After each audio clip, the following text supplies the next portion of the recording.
PlayStation Plus relaunch has been out for about 2 months now, and some may be wondering, what is worth checking out on the list? Well, I haven't played every game on it. There are some great titles that you may want to prioritize if you plan to pick up the subscription, and I'm going to list 10 of them.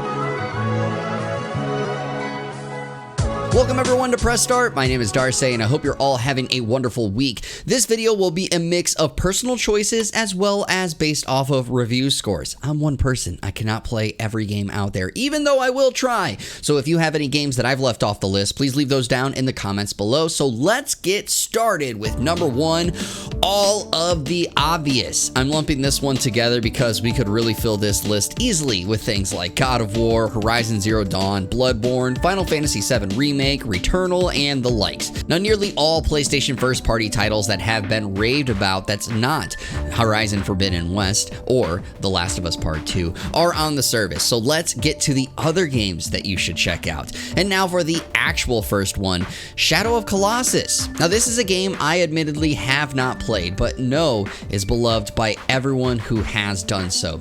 Now, this one on the service is the PS4 remake of the game, which improved a lot of the clunkiness of the original to make it more modern and enjoyable. Now, the game currently holds a 92 score on OpenCritic, so you know it will be a fun time.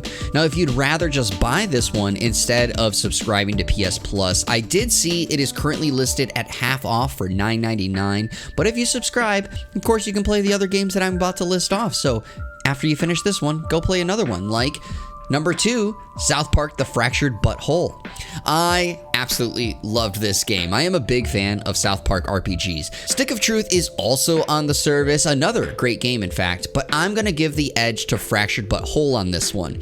This game features all the South Park cast as superheroes, and they all bring some crazy skills in a grid tactical battle system.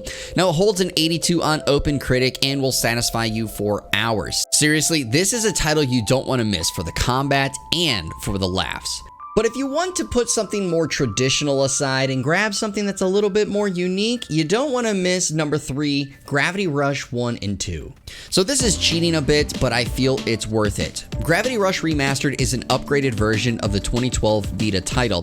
Now, you use Cat to navigate the world and fight using the motion controls of the controller, a unique system that first utilized the hardware of the PlayStation Vita that Bluepoint brought over to the PS4. Now, Gravity Rush 2 is a sequel bringing back Cat and adding another traveler, Raven, to your squad. Now, both titles didn't sell very well, and PlayStation basically neglects that these titles even exist, but you can certainly acknowledge them and have a blast with the unique system that the game offers. And if the rumors are true, a show is coming out around Gravity Rush, so fingers crossed, maybe we'll see a Gravity Rush 3. Well, let's try a different game. Maybe you want story, but something a bit more straightforward than Gravity Rush? Well, then you need to look at number 4, The Last Day of June. This interactive tale centers around love and loss. You play as Carl and June working to solve puzzles that could end up saving June's life. It's one of the lower reviewed games that's going to be on this list with an OpenCritic rating of only 73. However, many of the critics agree that the story and emotions are touching. Where it usually lacks is the gameplay. It suffers a repetitive loop according to most critics, but I feel that can be set aside to experience this one and the unique art direction that the game has. And it's short. Even if you're not fond of the gameplay, it will only take you around 3 hours to beat, so why not give it a try? Now, for the next entry, I'm going to be talking about the Classics catalog, and admittedly, it is very lacking. So those on the premium tier may feel a little jaded at the moment, and I really do hope PlayStation expands on this and beefs this up over the next couple of months. But there are still some good games on that list, and number 5 is one of them, Wild Arms. Another one where I'm cheating a bit because I'm going to add Wild Arms 3 to this list. Both of these are old RPGs. Wild Arm came out back on the PS1 while Wild Arms 3 on the PS2. However, both ports are where you can download them and play on the PS4 and 5. Now, these are RPGs developed by MediaVision and Sony, which they hoped would rival Final Fantasy, and while they're great games, they of course never sold like Final Fantasy and have been shelved for years. I really hope that these return one day, but the two on the service are great. Now, I will say the original creator of Wild Arms recently launched a Kickstarter for a game called Armed Fantasia, a spiritual successor to Wild Arms, as well as another game which is a spiritual successor in Shadow Hearts. Both of them absolutely love. So if you're wanting more Wild Arms, make sure you go back them on Kickstarter. Their Kickstarter ends on September 30th. Now, if you've liked this video so far and want more like this, make sure you like the video, and while you're down there, why don't you hit the subscribe button? It helps out a lot. Well, let's get back to the list, and I'm gonna go with a fighting game for this one, and number 6 includes Soul Calibur 6.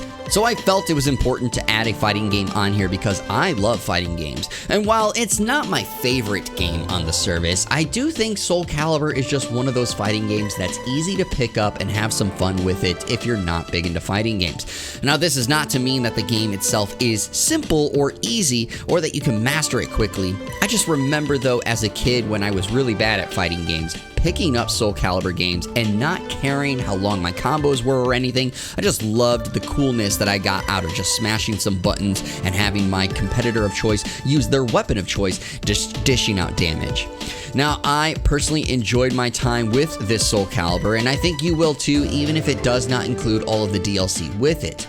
But if you want something a little more on the scary side, you can't go wrong with number 7, Until Dawn. Now, I started off by saying the obvious, but Until Dawn may not be so obvious to you if you didn't even know it existed.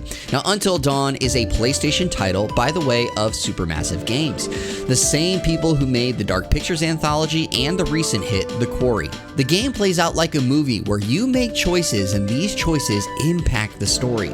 I absolutely love Until Dawn, and I actually reviewed the game on this channel way back in 2015. It was one of the earliest videos I have here on the Press Start channel, so I will link to it if you want to see Press Start in its early stages. But I will say, do not miss out on this one because it is a ton of fun. And if you'd like to bring along a group of friends as you go on an adventure, why don't you go check out number 8, Marvel's Guardians of the Galaxy. Now, I will say, this is not a multiplayer game. I just, of course, mean the party, as in your party in the game. This title surprised many upon release, in my opinion. A number of those on the internet crapped all over this game when it was shown off at E3, and then it released, and it was actually good, getting an 82 on OpenCritic and even winning the Game Awards for Best Narrative. Now, that doesn't mean grumpy old Square Enix was happy with the game and its sales, but you can be. So go try this out, and if you don't have PS Plus but you want to try it out, it is on Game Pass, so you have the chance to go do it. Now, for the next one, I am a huge RPG guy, obviously with some of the lists on here, so I'm going to continue to add those to the list, but I'm going to be adding the next entries because I never played them, but reviews-wise, they're really good. And that's number 9, Ys 8 and 9. Now, I was surprised when these two were actually put on the PS Plus relaunch because both are excellent games, and I just did not think Falcom was going to join this. But I've only played the demos on these, and I have loved what I experienced with them. I plan to dive into these once my backlog settles. Don't you laugh at me, it will happen. But you can beat me to the punch by going out and playing them now. Ys 8 has a rating of 84 and Ys 9 with an 80. Both have excellent story and combat, and these are fun action games, and you don't need to play the other to understand the story because they were all self-contained titles. So give them a try, why don't you? And finally, let's go with number 10, a big popular one that you may not have realized is on PS Plus, and that's Red Dead Redemption 2. Now, this one might surprise you that it's even on the list because the game, in fact, was on PS Now and then left the service back on November 1st of 2021. But the game is back on the PS Plus service, and it's currently not showing a date on when it will be leaving. So who knows when that date will be? Could it be a few months from now? Could it be a few weeks from now? I won't know, and you don't know, so you need to go play it so you don't miss out on it. Now, it comes with both the full title and Red Dead Online, which, if you hadn't heard, recently went into a legacy status, meaning that no active development is really going on with new content, but keeping the servers up with bug fixes and things of that nature, because GTA is putting all their focus onto Grand Theft Auto Online as well as GTA 6. Either way, it's a fantastic open world Wild West game here with lots of fun to be had, and you can also play the original Red Dead Redemption if you have PS Plus Premium. And there you have it, 10 games I'd recommend checking out. Now, if you want more suggestions, let me know, and I can make a part 2 of this video, as well as you guys can leave comments down below on some games that maybe I overlooked. We'll also look at upcoming games to the service as they get announced, and I also plan to dive into a JRPG-focused version of this video at some point, as it is my favorite genre. But that's all we have for this video. Once again, if you like this video, make sure you give it a thumbs up and leave a comment down below. Tell me about what games maybe I left off this list. Also, hit the subscribe button and consider hitting the bell so you can be notified of every time that I post. But thank you once again for tuning into this video here at Press Start, and remember, as always, your gaming news starts right here.